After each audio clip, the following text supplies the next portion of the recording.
Hi, sweet Bella.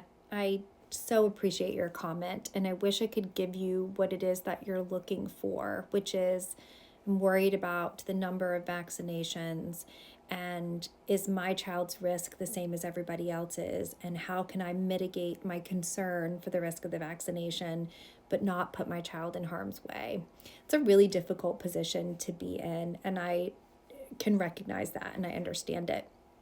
I really hesitate to give this advice to families because I'll give you a scenario. Say I tell you that I'm really mostly concerned about the DTaP vaccination and the Hib and Prevnar vaccination. Say I tell you I'm mostly concerned about those. And then your baby contracts hepatitis B. Or even not that extreme, you talk to friends and family and say, well, my doctor only really recommends these three. They said the other ones are not near as important.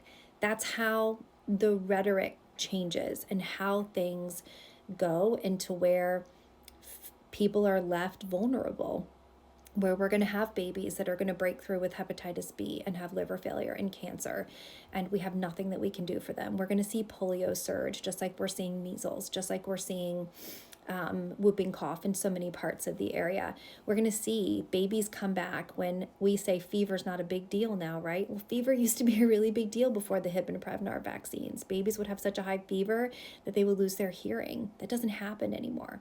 So each one of these vaccinations that are approved and recommended are based on what your child is at risk for. So it's really hard for me to say these are most important. They're all important to me. And so what I counsel family on is what is most important to them. What are their child's specific risk factors? Are they going to be in daycare? Do they have any travel? What is the family risk factor? So I try to make it like an individual discussion. Try to see how many vaccines are they willing to give at one time? Where are they coming from? What are their actual concerns?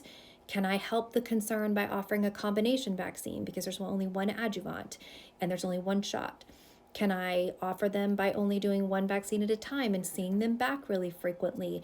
And so that's what I try to do, is to figure out what is the concern, what is the specific child's risk factors, how much can I help support the family? So I know that's not an answer to your question, but that is the safest, most empathetic, but also evidence-based approach that I take with my own families. And I think it works pretty well overall for vaccine hesitant families. It doesn't work so great for people who are truly anti-vaccine, but for vaccine hesitant families, I think it works pretty well, and most of them feel comfortable moving forward.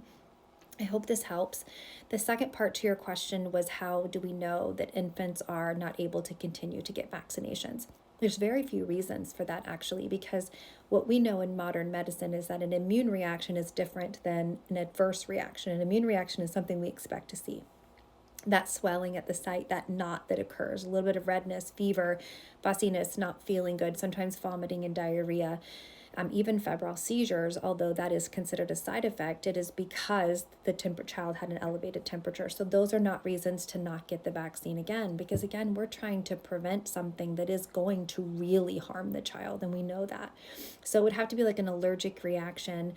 There's something called transverse myelitis, Guillain-Barré, significant symptoms that last longer than a week. Like, it would be really unusual.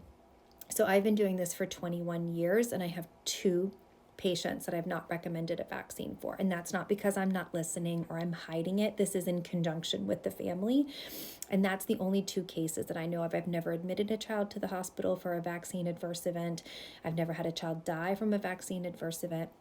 And so that's my experience, and that's what these studies also show that. So I hope this helps a little bit. Thank you so much for continuing to ask questions. Talk to your provider about your child's specific risk factors. And if there's something I haven't touched on, let me know. Take care.